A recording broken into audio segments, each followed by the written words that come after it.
c'est Patrick. Aujourd'hui, j'aimerais que nous parlions des acquis spirituels. Qu'est-ce que je veux dire par là? En fait, j'aimerais que nous parlions de la peur que peuvent avoir les gens de perdre leurs acquis spirituels, particulièrement vis-à-vis leur travail avec Psyance. Oui, bon, confirmons d'emblée leur pire peur. Travailler avec Psyance va détruire leurs acquis spirituels. Oui. Donc, ceci, c'est une certitude. Mais ce qu'il faut voir, c'est qu'est-ce qu'un acquis spirituel. Donc, un acquis spirituel, c'est essentiellement une croyance. Tout comme ce qu'on acquiert à l'université, ce sont des croyances. Il n'y a que très peu qui est acquis, par exemple, dans une institution d'enseignement, qui constitue un savoir.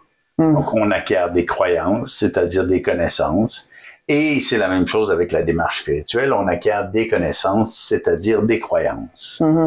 Ce sont des croyances parce qu'elles sont essentiellement mémorielles. Donc, le fait d'apprendre, c'est emmagasiner en mémoire des données auxquelles on porte la valeur de vrai.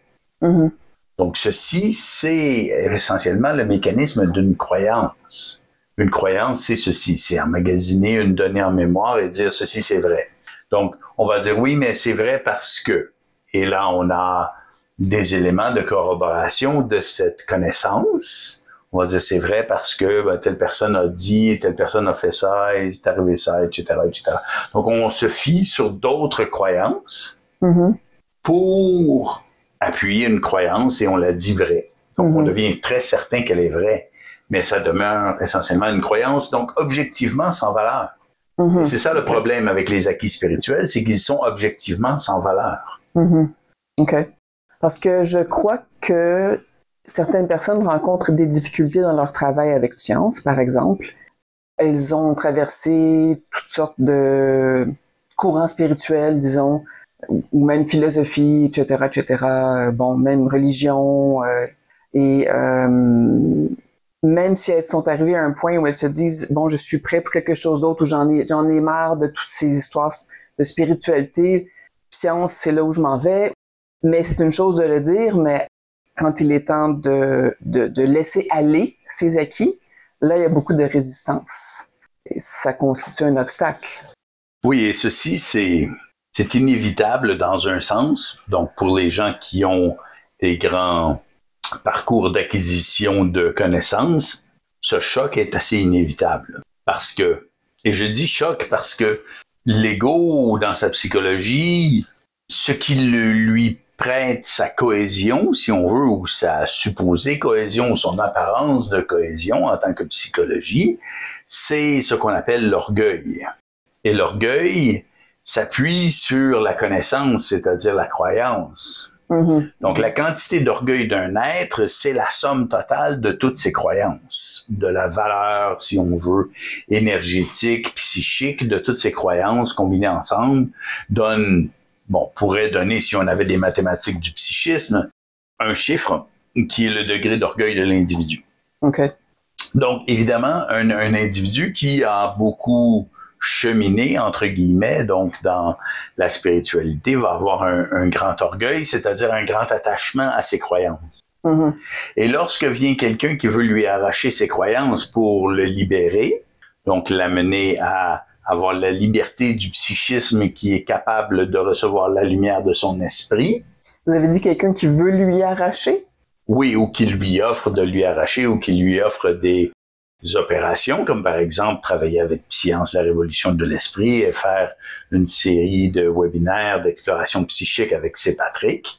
À ce moment-là, ce qu'on tend à faire, c'est remettre en question ses croyances et éventuellement les arracher. Donc, je ne dis pas que j'arrache unilatéralement les croyances des gens.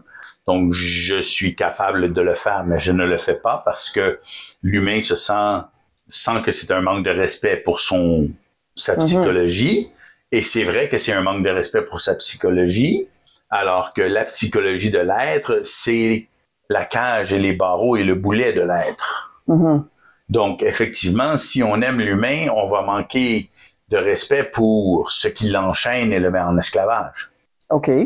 Oui, mais c'est tout de même à l'individu d'arracher lui-même cela, c'est ça que je veux dire. Ben voilà, donc c'est pourquoi je ne le fais plus. Vous l'avez déjà fait? Oui. OK. Les gens hurlaient, ils voulaient m'assassiner. Mais quand vous étiez tout petit, si je me souviens bien. Ben, peu importe la grosseur de mon corps, peu importe l'âge qu'on a, donc si on fait quelque chose, on fait quelque chose et on regarde comment les gens répondent. Donc, si ça répondait ainsi, ben j'ai cessé de le faire assez rapidement.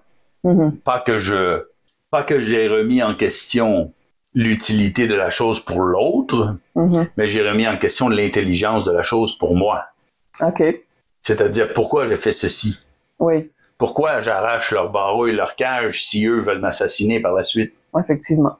Donc, ce n'est pas le meilleur dénouement possible. Le meilleur dénouement possible, c'est si quelqu'un lui dit, ben regarde comme ceci, regarde comme cela, et que la personne découvre que ce qu'elle croyait être elle-même, finalement, c'est un boulet avec des chaînes, et que ça la ralentit, ça l'alourdit, et qu'il y a un bourreau qui a un fouet et qui se sert de ce qui, elle croyait être une partie d'elle pour la fouetter et la faire souffrir. Et là, cette personne voyant ceci, et qu'on lui dit, il y a ces mécanismes qui donnent à ces choses leur apparente inévitabilité et leur apparente solidité. Et si on ôte ça, leur solidité s'évanouit et leur inévitabilité cesse. Alors, cet individu le fait par lui-même, et là, il est très content, il n'essaie pas de m'assassiner, il est très heureux. Donc ça, c'est le but de Psyence, la révolution de l'esprit et des webinaires. Donc, pourquoi je parle de ceci? Mais parce que c'est précisément ce que certaines personnes ne sont pas en mesure d'accomplir. Étant trop attachés à leur connaissance, ils ne veulent pas regarder ce qui pourrait les en libérer. Ils ne sont pas prêts. Ou bien elles approchent Science à partir de leur filtre spirituel qui, même si elles croient vouloir s'en débarrasser, même si elles reconnaissent peut-être l'utilité ou l'intelligence de s'en défaire, ça c'est une chose, mais elles ne peuvent tout de même s'empêcher de filtrer. Oui. Vous voyez? Oui, parce que l'humain, il faut se rappeler que l'humain est entraîné à partir du plus jeune âge à croire et à croire. Donc ceci, ça fait de lui quelqu'un qui se considère comme étant l'ensemble de ses croyances. Donc si on est très convaincu de ceci, ça devient extrêmement difficile de les mettre de côté. Donc il n'y a pas de faute chez l'humain qui n'est pas prêt à faire ceci, c'est qu'il n'a pas suffisamment souffert encore. Donc c'est pourquoi la souffrance fait partie de l'incarnation, fait partie intégrale de l'incarnation de l'humain, parce que sans souffrance, il n'avance pas. Donc un être qui n'a pas assez souffert de ses croyances va continuer à les chérir. Et un être qui un jour réalise qu'il souffre diablement de ses croyances va finir par vouloir mettre la hache dedans. Donc, mais va vouloir les détruire, s'en défaire et se libérer de ceci. Et il faut être arrivé à ce point-là pour apprécier le travail qu'il y a à faire dans Psyence. Oui, parce qu'il n'est, contrairement à ce que certaines personnes pensent, Psyence, ce n'est pas l'acquisition d'autres connaissances, ce n'est pas une formation, ce n'est pas un cours en tant que tel. On n'acquiert pas, on délaisse, on apprend à délaisser. Donc, voilà. Oui, c'est précisément ça. Donc, on n'acquiert aucune nouvelle connaissance en lisant Psyence. Donc, on devrait n'acquérir aucune nouvelle connaissance en lisant Psyence. Si on acquiert des connaissances, ou que, par exemple, on se met à répéter Psyence, le réciter à voix haute et en faire, par exemple, une religion ou un système de croyance, c'est qu'on astralise complètement l'instruction et que là, on prend une copie astralisée de l'instruction et on en fait un système de croyance. Donc, ceci, c'est néfaste. Et ça peut arriver. Il y a des gens qui ont fait ceci, malheureusement. Et j'ai tenté très fort de les amener à ne pas faire ceci, à les inviter à coup de grandes répétitions à venir à une série de webinaires pour qu'ils puissent vivre leur interaction avec Psyence à l'endroit au lieu de la vivre à l'envers comme ce qu'ils tentaient de faire. C'est bien dommage. On peut amener un cheval à l'eau, mais on ne peut pas le forcer à boire. Merci pour ces éclairages. C'est Patrick. Nous espérons que vous avez apprécié cet entretien entre C. Patrick et Dominique Jacques. Il y a beaucoup plus à découvrir. Consultez notre site web à l'aide du lien dans la description de cette vidéo.